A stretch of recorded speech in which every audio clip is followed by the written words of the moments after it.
So it was supposed to be an easy day.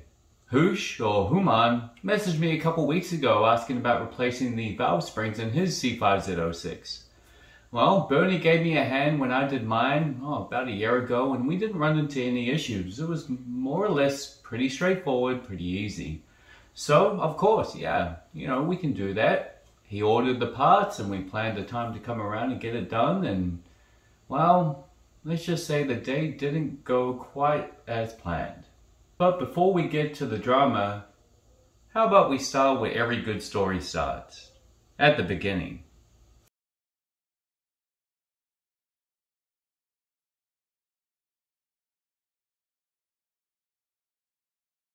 So what's better than one C5Z06? Well, maybe an aerial atom, a hypercar. There's a lot of things.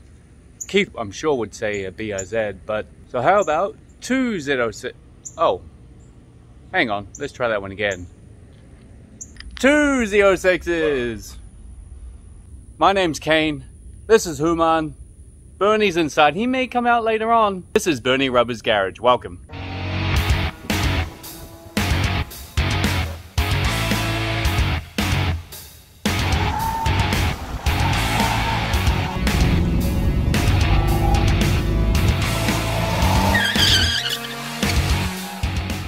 So today on Bernie Rubber's Garage, we're looking at replacing our valve springs. Now, why do we want to do this? Well, it's a known issue for C5 Corvettes that the OEM valve spring can break.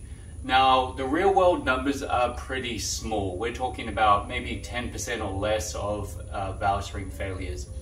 The peak numbers were between 2002 and 2003. So my 2002, we've already done this job. Hooman's 2003, we're going to do it today. And we're replacing this old valve spring with a new one, and this is a GM part number valve spring. So we're doing it to improve the long-term reliability of the engine. Now, while we're here, we're also going to replace a few more items. We're going to replace the retainers on top, the keepers, as well as the valve stem seals, spark plug wires. So that's what we're doing today. Let's get started. So step number one today is to disconnect the battery. What we're also going to be looking at doing is under these valve covers, we're going to be disconnecting all the ignition system. Now we can remove the spark plugs. They're going to have these metal heat shields on them. A good idea when replacing your spark plugs is to replace the wires, and we're going to put some heat shielding over these. So these metal spark plug insulators are going to come off as well. So Hooman here is struggling away at getting these spark plug wires off. We have this special tool, which is a offset pliers, and that's what we're using, but they're still it's still on there really tight. All right, and as you see right there, that's what the offset pliers look like. Removing the valve covers, and then that's going to give us access to the valve train. Okay, so we got the valve covers off, and here are the valve springs which we are replacing. Now, in order to do this, we need to eventually remove these rockers, and then we're going to use compressed air to keep the valves closed. But before we get that far, we need to make sure that we're on top dead center, and then we're going to replace these valve springs in the firing order. That way it's just less rotation of the engine. So right now we'll find top dead center. The number one cylinder here, top dead center, we want both of these valves to be closed. So as you see right now, we've got some tension on our valve springs. So we're going to want to make sure that there's no tension on these valve springs and that piston is as high in the bore as possible. Once we've done that, we can connect the air compressor to the cylinder. That will help the valve stay up. So we went around and took off all the rockers, and now this is going to give us space to use the tool. Now this tool is from Trick Flow, and how it works is we've got these two bolts here which is going to thread into where the rockers were, and then to compress the springs, this is all going to thread down. When we compress the springs, we're going to want to remove the keepers which are on the inside here. There's two on each side, and then we'll let the tension off the spring, remove this retainer and the spring's going to slide out.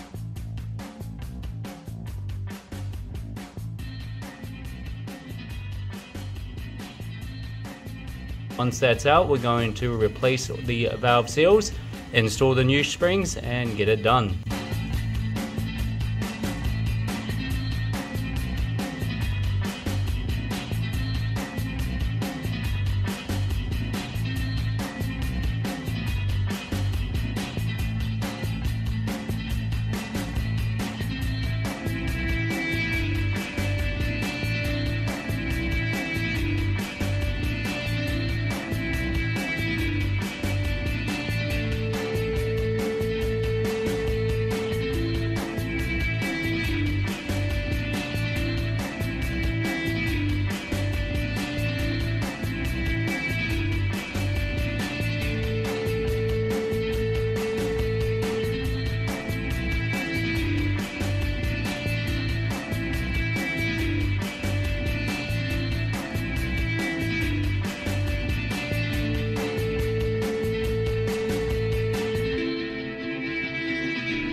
So up until this point, everything had been going fairly smooth.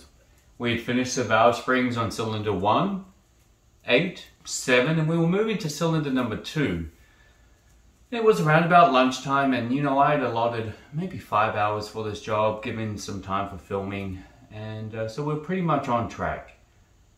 And then we got sidetracked pretty bad. Let's just see what happens here. Well, a lot of the times things don't quite go how you want them to. Let's just take a look. Hooman, what's going on? This is the compression tester. We're using it to hold up the valves. And it is stuck in the spark plug hole. So it's hard to back it out. Usually we thread this in like this, and then we back it out like this. And we've cranked this thing over so many times, it's starting to look like a Twizzler, and it won't back out. And it's buried deep. So we have to get creative about how we're going to get this out.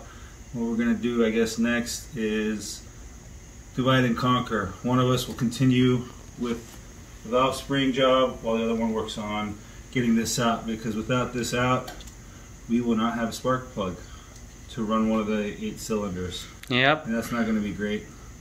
We'll probably have some trouble codes and stuff, but it's not like it's going to be an impossibility to move the car. It's just a kind of a real bugaboo that it's here. Exactly. So that's the plan. We're going to move forward. You can see here we're on cylinder number 2, and we'll finish off the rest of these valve springs and plan to start the engine and hopefully heat up the head enough that this brass fitting will come out, and yeah, we'll go from there. So we'll keep you updated on that, but yeah, like I say, a lot of the times things tend to take a lot longer than what you think. So this is where it started going a little downhill. Now we have the right idea, yeah, divide and conquer, let's continue, right?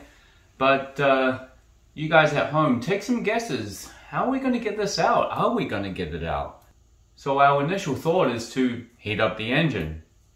The air hose has a brass fitting, the head's aluminium, and those metals are going to expand at different rates. And that difference in expansion will hopefully give us enough room that we'll be able to back out this air hose. So that's what we decided to do. Let's divide and conquer, let's put everything back together and try that out.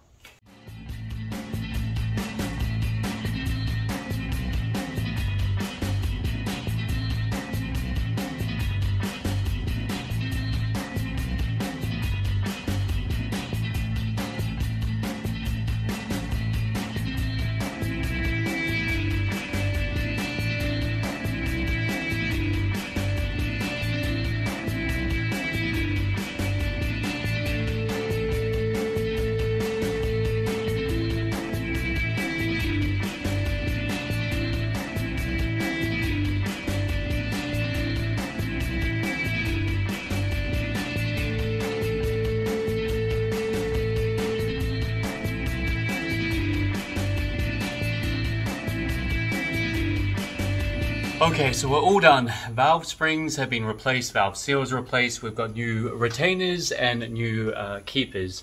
Last thing to do is to take care of the issue that we ran into with that stuck compression tester tool.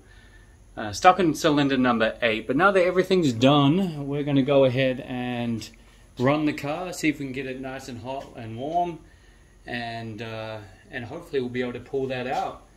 So everything's back together, ready to go. Let's see if she starts.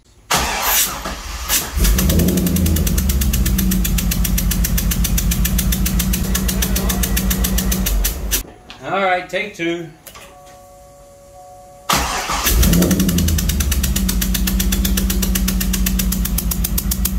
All right, so we fired her up. Cylinder number 8 still has the compression tester in there. So what we noticed the first time is that the coil was actually arcing. It wanted to ground itself. Yeah, okay, that makes sense. So we had to unplug the coil and then we heated up the car. So now the compression tester hose that we were using, that's nice and hot. So let's see if we can get this out.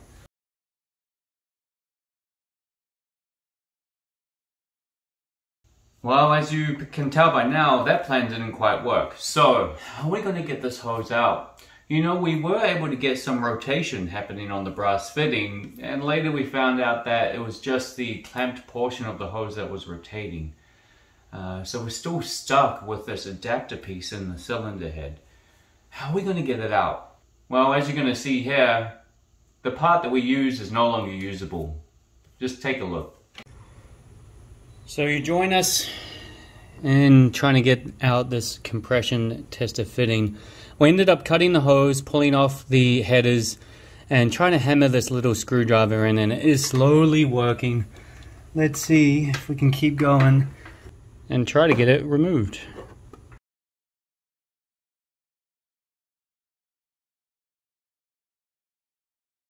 We're idiots. Time to fess up. Both of us. We messed up. Alright, so here is our compression tester tool that we've been using to give the cylinders air pressure. We had to cut it, and this is what we got out. Now, we were on cylinder number 8 moving to cylinder number 6. We pulled this out, however, we both thought that there was an extra adapter that extended onto it, and we didn't measure. We didn't measure the spark plug. We didn't measure anything. We're like, okay, yes, 100%.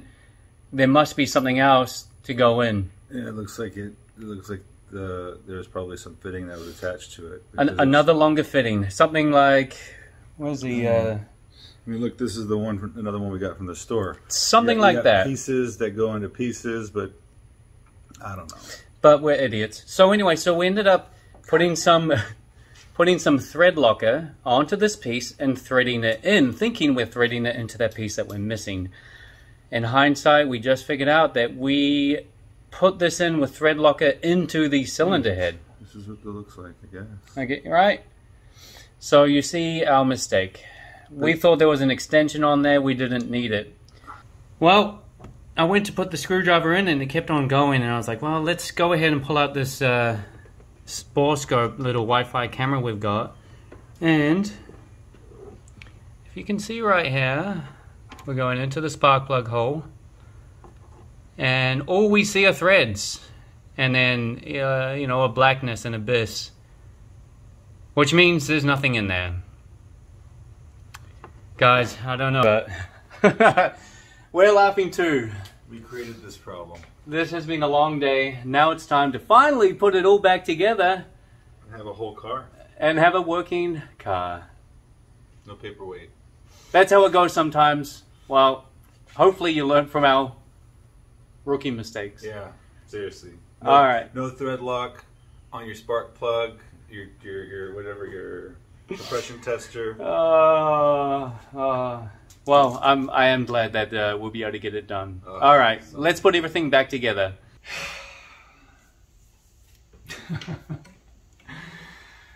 We're idiots. I mean, come on. I mean, oh man, how embarrassing. But, you know, lesson learned, right? I mean, know the tools that you're working with.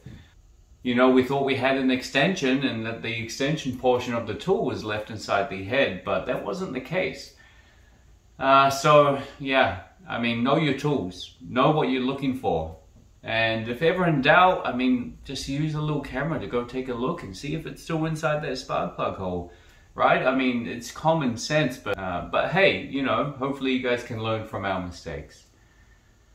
So now it's time to put everything back together and move forward.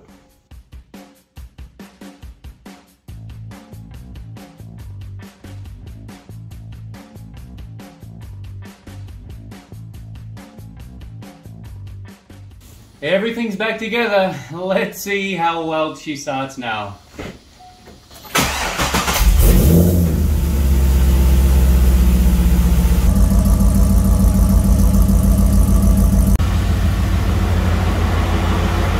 Alright, so we're here driving in Hooman's Z06 now. So far the valve train sounds good. There's no issues there. Now everything's done and the car's driving again, so we'll call that a success for Bernie Rubber's Garage. Once again, thanks for watching, and we'll see you next time here on Bernie Rubber's Garage.